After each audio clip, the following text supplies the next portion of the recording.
Hello दोस्तों, स्वागत है आपका मैथ्स के एक नए चैप्टर में जिसका नाम है मिक्सचर एंड एलिगेशन। इस चैप्टर के क्वेश्चंस हूबहू एवरेज के क्वेश्चंस के जैसे ही रहते हैं, पर इसका करने का तरीका थोड़ा सा अलग होता है। सबसे पहले मिक्सचर और एलिगेशन का मतलब समझ लेते हैं।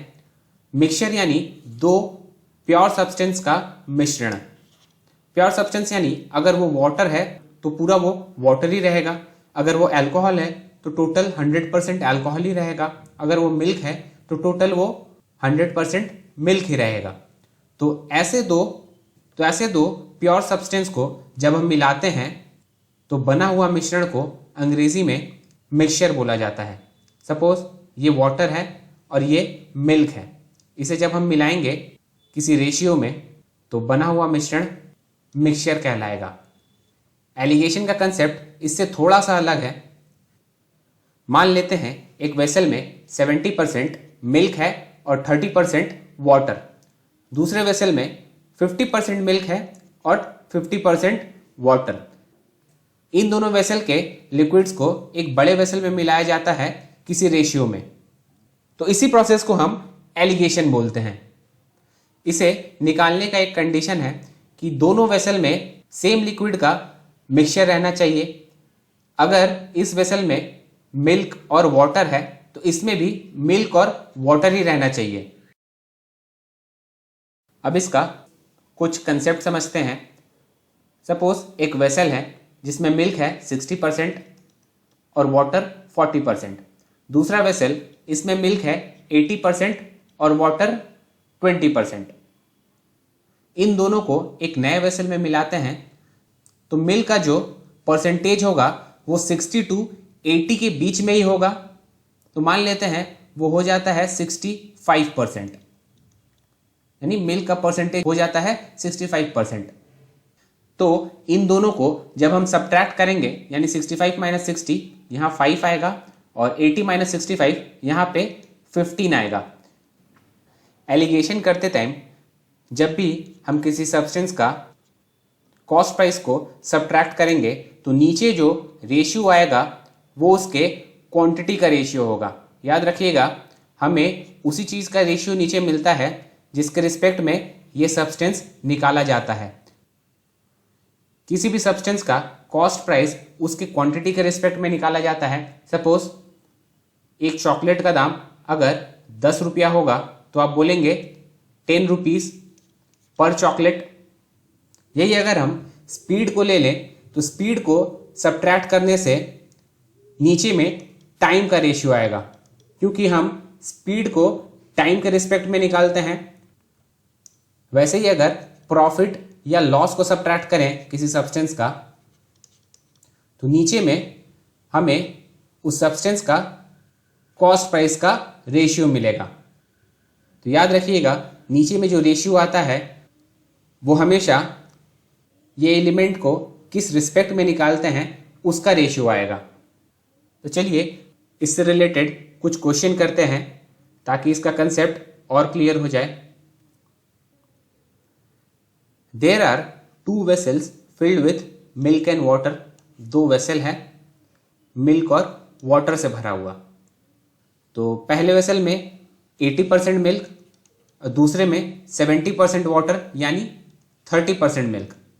याद रखिएगा, इधर पे अगर मिल्क ले रहे हैं तो इधर पे भी मिल्क ही लेना पड़ेगा, अगर इधर पे वाटर लेंगे तो इधर भी वाटर लेंगे। अब क्वेश्चन में बोल रहा है calculate the ratio in which these must be mixed to get a mixture with 65% milk. इन दोनों को मिला के 65% मिल्क करना है। तो हम पहले वेसल से कितना पार्ट लेंगे और दूसरे वेसल से कितना पार्ट लेंगे ये निकालना है। 80% या 30% मिल्क बोलने से क्या मतलब है? 10 लीटर मिल्क में 8 लीटर मिल्क है और 2 लीटर वाटर है, यानी ये जो परसेंटेज लिखा हुआ है मिल्क का ये हम क्वांटिटी के रिस्पेक्ट में लिखते हैं। तो नीचे जो सब्ट्रैक्ट करने से वैल्यू आएगा वो इन दोनों वेसल का क्वांटिटी का रेशियो होगा। तो 65 - 30 ये बनेगा 35 और 80 - 65 ये बनेगा 15। यानी 5 7 ज़ा 35, 5 3 ज़ा 15, 7:3, यानी पहले वेसल से 7 पार्ट लेंगे और दूसरे वेसल से 3 पार्ट लेंगे। बढ़ते अगले क्वेश्चन की तरफ। 2 vessels contain spirit and water in the ratio 7:3 और 3:2। 2 वेसल हैं, दोनों में स्पिरिट और वाटर है। पहले वेसल में स्पिरिट का क्वांटिटी है 7/10। अगर दिया हुआ है 7:3 स्पिरिट और वाटर है, यानी अगर टोटल पार्ट 10 होगा तो स्पिरिट का पार्ट 7 होगा। वैसे ही दूसरे वेसल में दिया हुआ है 3:2, तो इसका मतलब 3 पार्ट स्पिरिट है टोटल 5 पार्ट में। क्वेश्चन में पूछ रहा है इन दोनों को कौन से रेशियो में मिलाया जाए कि स्पिरिट और वाटर का जो रेशियो है वो 1:2 हो जाए। 1:2 यानी 3 पार्ट में से 1 पार्ट स्पिरिट हो जाए। तो इसे फ्रैक्शन में घटाने से अच्छा ये 10, 3 और 5 का जो एलसीएम आएगा इससे तीनों फ्रैक्शन में मल्टीप्लाई कर देते हैं ताकि ये होल नंबर में आ जाए और इजीली सब्ट्रैक्ट हो जाए। तो 10, 3 और 50 का एलसीएम होगा 30, तो इसमें 30 से मल्टीप्लाई, इसमें भी 30 से मल्टीप्लाई और इसमें भी 30 से मल्टीप्लाई। ये होगा 18, ये बनेगा 10 और ये बनेगा 21।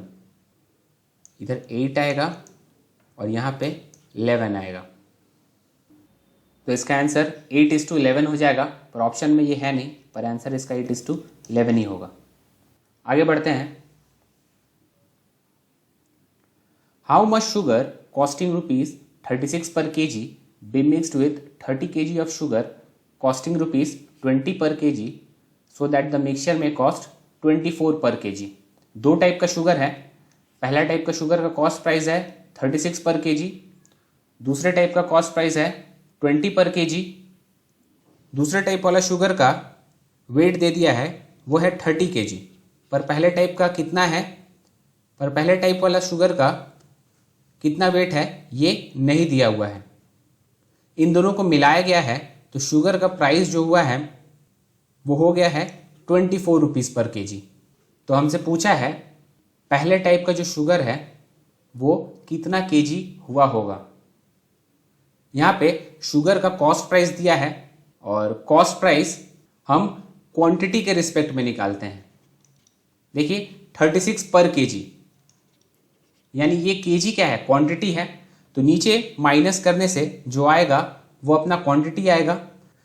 तो 36 माइनस 24, तो 36 माइनस 24 ये आएगा 12 यूनिट और 24 माइनस 20 ये आएगा 4 यूनिट।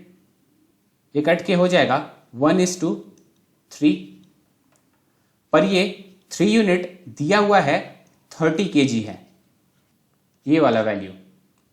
तो 1 यूनिट कितना होगा, 1 यूनिट हो जाएगा 10 kg, तो ये जो पार्ट होगा ये 10 kg होगा, तो आंसर हो जाएगा 10 kg। बढ़ते हैं अगले क्वेश्चन की तरफ।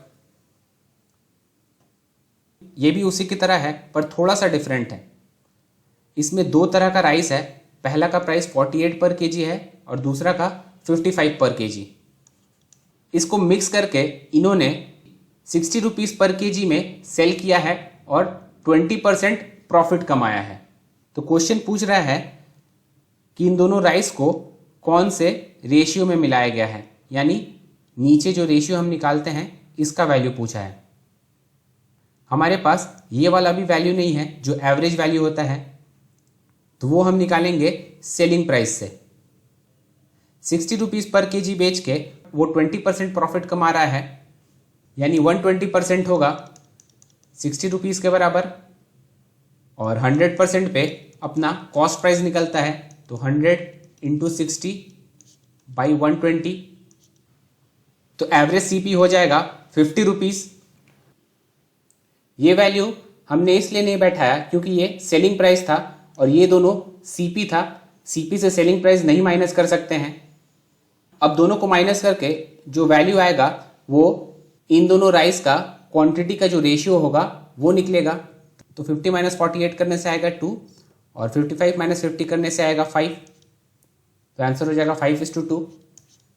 याद रखिएगा ऐसे क्वेश्चंस में 2 सीपी दे दिया हुआ रहता है और तीसरा जो एवरेज प्राइस बोलता है उसके जगह सेलिंग प्राइस दे देता है। तो ये सेलिंग प्राइस से हमें एवरेज जो सीपी होगा वो पहले निकालना होगा और उसे ही यहां बीच में बैठाएंगे। बढ़ते हैं अगले क्वेश्चन की तरफ। ये क्वेश्चन तो आप इधर वीडियो पॉज करके खुद बनाएंगे पहले।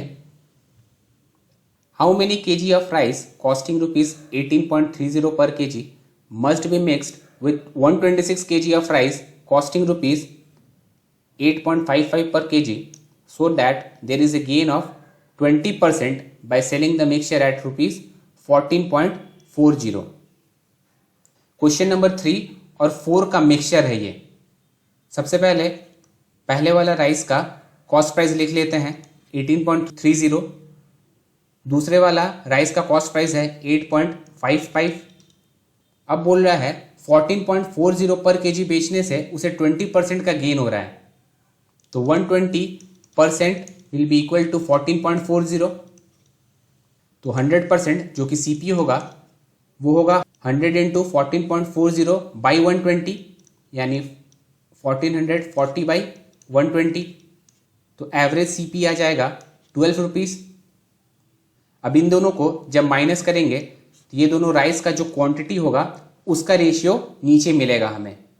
12 माइनस 8.55 यानी 3.45। 18.30 माइनस 12 यानी 6.30। अब ये देखिए ये जो 126 kg ऑफ राइस दिया है ये दूसरे टाइप का राइस का क्वांटिटी दे दिया हुआ है। तो ये जो वैल्यू आया है 6.30 ये होगा 126 के बराबर। तो एक यूनिट होगा 126 बाई 6.30 ये हो जाएगा 20 kg के बराबर। तो एक यूनिट 20 kg के बराबर है तो 3.45 यूनिट कितना होगा 20 इंटू 3.45 ये हो जाएगा 69 kg। आगे बढ़ते हैं। A man lent ₹4200 in 2 parts, first at 8% per annum and second at 15% per annum. The total interest he gets after 1 year is ₹504. What is the sum lent at 8% interest? एक आदमी 4200 को 2 part में रखता है, एक को 8% पर एनम इंटरेस्ट पे, दूसरे को 15% पर एनम इंटरेस्ट पे। तो दोनों से जो इंटरेस्ट आएगा वो ये दोनों का बीच में ही होगा कुछ वैल्यू। फिर बोल रहा है 1 साल के बाद उसे जो इंटरेस्ट मिल रहा है वो है 504। इधर पे 8% लिख लेते हैं, ये 15%, और इन दोनों का जो एवरेज आएगा वो जो उसको एक्चुअल इंटरेस्ट मिल रहा है वो होगा। तो उसको एक्चुअल इंटरेस्ट मिल रहा है 504। तो 504 को परसेंटेज में कन्वर्ट करते हैं पहले। तो ये इंटरेस्ट होगा, तो रेट परसेंट का फॉर्मूला होगा I into 100 by P into T. तो इंटरेस्ट है 504 रुपया इंटू 100 बाई 4200। इसे सॉल्व करने से आएगा 12%। रेट परसेंट जो हम कैलकुलेट करते हैं सिंपल इंटरेस्ट में वो हम करते हैं प्रिंसिपल के रिस्पेक्ट में। तो इनको माइनस करने से नीचे जो रेशियो आएगा इन दोनों का जो प्रिंसिपल होगा उसका रेशियो होगा। तो 15 माइनस 12 ये 3 होगा और 12 माइनस 8 ये 4 होगा। 3:4। तो टोटल प्रिंसिपल 3 + 4 7 यूनिट हो जाएगा और 7 यूनिट होगा 4200 के बराबर। तो 1 यूनिट होगा 600। तो हमसे पूछा है 8% इंटरेस्ट पे कितना सम दिया हुआ है। तो 8% वाला ये वाला है, तो 600 इंटू 3 आंसर हो जाएगा इसका। आगे बढ़ते हैं। एक बस का स्पीड 30 किलोमीटर पर आवर दिया हुआ है और एक ट्रेन का 55 किलोमीटर पर आवर दिया हुआ है। एक व्यक्ति बस और ट्रेन दोनों से ट्रैवल करता है और वो 2100 किलोमीटर का जर्नी 50 घंटे में कंप्लीट कर लेता है। तो हमें बताना है कि वो व्यक्ति ट्रेन से कितना डिस्टेंस ट्रैवल किया। तो यहाँ स्पीड लिखेंगे बस का और यहाँ लिखेंगे स्पीड ट्रेन का, और इधर पे जो आएगा स्पीड वो उस व्यक्ति का एवरेज स्पीड होगा। बस और ट्रेन का जो मिला के एवरेज स्पीड आएगा वो दिया हुआ है 2100 किलोमीटर, उसने 50 घंटे में ट्रैवल किया है, तो उसका एवरेज स्पीड हो जाएगा 2100/50 यानी 42 किलोमीटर पर आवर। ये लिखेंगे 42 बीच में। अब इधर पे ध्यान दीजिएगा, स्पीड जो हम निकालते हैं वो निकालते हैं टाइम के रिस्पेक्ट में, तो इन दोनों को माइनस करने से जो वैल्यू आएगा वो डिस्टेंस का रेशियो नहीं होगा, वो टाइम का रेशियो होगा। तो 55 - 42 ये 13 होगा, और ये 42 - 30 12 होगा।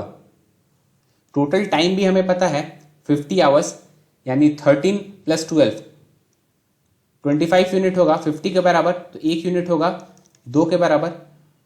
तो बस में उसने 26 आवर्स ट्रैवल किए और ट्रेन में 24 आवर्स। तो इधर से ट्रेन से उसने कितना डिस्टेंस ट्रैवल किया वो निकल जाएगा। डिस्टेंस का फॉर्मूला होता है स्पीड इंटू टाइम। स्पीड है 55 और टाइम है ट्रेन का 24 आवर्स, ये होगा 1320 किलोमीटर के बराबर। आगे बढ़ते हैं। एक फैक्ट्री में मेन एंड वुमेन का एवरेज वेट है 45 kg और 35 kg। हमें मेन और वीमेन दोनों का एवरेज वेट निकालना है, और दिया हुआ है मेन एंड वुमेन का जो रेशियो है वो 3:2 है। तो इधर मेन लिखते हैं, ये वीमेन।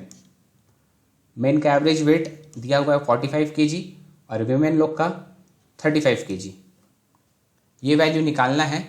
नीचे में 3:2 दिया है मेन और वीमेन का नंबर का रेशियो।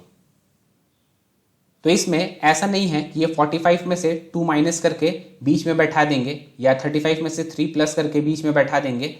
ऐसे आंसर आ भी सकता है, नहीं भी आ सकता। तो इसका करने का सही तरीका होता है, इन दोनों का आप डिफरेंस लीजिए, यानी 45 - 35 10, और इसको 3:2 में डिवाइड कर दीजिए। तो अगर 10 को 3:2 में डिवाइड करेंगे तो ये होगा 6:4। तो एक्चुअल रेशियो है 6:4। अब ये वैल्यू इसमें से अगर माइनस करेंगे तो हमें आंसर मिल जाएगा। या तो 45 में 4 सब्ट्रैक्ट कर देंगे, और नहीं तो 35 में 6 ऐड कर देंगे। तो दोनों केस में ही बीच में आंसर आएगा 41। याद रखिएगा, जो बड़ा वाला वैल्यू होता है उसमें से सब्ट्रैक्ट किया जाता है, और जो छोटा वाला वैल्यू होता है उसमें ऐड किया जाता है। तो आंसर हो जाएगा 41 kg। आगे बढ़ते हैं। If 10 kg sugar worth ₹40 per kg is mixed with 15 kg sugar worth ₹60 per kg, तो हमें निकालना है जो नया मिक्सचर आएगा उसका प्राइस कितना होगा। तो यहाँ पे पहले शुगर का प्राइस लिखते हैं 40 रुपीज़ पर kg, दूसरे शुगर का प्राइस है 60 रुपीज़ पर kg। पहला शुगर 10 kg है और दूसरा शुगर 15 kg है, यानी नीचे में जो रेशियो आएगा वो शुगर के क्वांटिटी का रेशियो आएगा, और शुगर का क्वांटिटी दिया हुआ है, ये 10 kg है और ये 15 kg है। अगर इसे 5 से सिंप्लीफाई करें तो ये 2 आएगा, इस 3 आएगा। हमें ये नया जो मिक्सचर बन रहा है इसका प्राइस कितना होगा ये बताना है। तो अभी सीखा हमने, इन दोनों का जो डिफरेंस होगा उसको 2:3 में डिवाइड कर देंगे। तो इधर पे आएगा 20, इसको डिवाइड करना है 2:3 में, यानी ये 8 आएगा और एक 12 आएगा। तो एक्चुअल जो रेशियो होगा 8:12 होगा। तो बड़े वाले से सब्ट्रैक्ट करते हैं और छोटे वाले में ऐड करते हैं। 60 - 8 52, 40 + 12 भी करेंगे तो 52 ही आएगा। आगे बढ़ते हैं। In an examination of 60 questions, every right answer gives 4 marks, whereas every wrong answer deducts 1 mark. If a student gets 130 marks after attempting all the questions, calculate the number of wrong answers attempted. ये question बहुत बार पूछा जाता है exam में. 60 question का एक exam है. प्रत्येक राइट आंसर का +4 मार्क्स है और प्रत्येक रॉन्ग आंसर का -1 मार्क्स है. एक स्टूडेंट को 130 मार्क्स टोटल मिल रहा है सारे क्वेश्चंस अटेम्प्ट करने के बाद. तो हमें नंबर ऑफ रॉन्ग आंसर्स जो उसने अटेम्प्ट किया है उसे निकालना है. ऐसे क्वेश्चंस करने के लिए हमेशा एक्सट्रीम वैल्यू पकड़िएगा. 60 क्वेश्चंस है, अगर उसने 60 के 60 सारे क्वेश्चंस राइट किए होते तो उसे मिलता 60 × 4 240 मार्क्स. अगर उसने 60 के 60 सारे क्वेश्चन रॉन्ग किए होते तो उसे मिला होता -60 मार्क्स, पर उसे एक्चुअली में मिला है 130 मार्क्स. बीच में जो मार्क्स रहेगा वो उसका एक्चुअल मार्क्स होगा. अब इसे सब्ट्रैक्ट करते हैं. 240 - 130 यानी 110. 130 -60 ये होगा 190. तो रेशियो हो जाएगा 19:11 का. ये पार्ट राइट आंसर का है और ये वाला रॉन्ग आंसर का, तो दोनों मिला के टोटल क्वेश्चन के बराबर होगा. तो 19 + 11 30 unit will be equal to 60 questions. तो 1 यूनिट होगा 2 क्वेश्चन के बराबर. तो 19 यूनिट होगा 38 के बराबर और 11 यूनिट होगा 22 के बराबर. यानी उसने 38 राइट आंसर किए हैं और 22 रॉन्ग आंसर किए हैं. आंसर हो जाएगा ए. नेक्स्ट क्वेश्चन, ये भी उसके ही तरह होगा. एक केज में कुछ रैबिट्स और कुछ पैरट्स हैं. अगर उनका हेड्स काउंट किया जाए तो वो 48 हैं और फीट काउंट किया जाए तो वो 140 है. तो हमें नंबर ऑफ पैरट्स निकालना है. रैबिट्स का पैर 4 होता है और पैरट्स का 2. अगर मान लें टोटल 48 रैबिट्स ही हैं तो उनका फीट का जो नंबर होगा वो होगा 48 × 4 यानी 192. अगर 48 के 48 सारे पैरट्स होंगे तो उसका फीट का नंबर होगा 96. पर एक्चुअल में जो फीट का नंबर है वो है 140. तो बीच में हम एक्चुअल वैल्यू लिखते हैं. अब इसे माइनस करेंगे. 192 - 140 ये होगा 52 के बराबर और 140 - 96 ये होगा 44 के बराबर. 11:13 ये आया रैबिट्स और पैरट्स का नंबर का रेशियो. तो 11 + 13 24 यूनिट हो जाएगा 48 के बराबर. 1 यूनिट होगा 2 के बराबर. तो ये 11 हो जाएगा 22 और ये 13 हो जाएगा 26.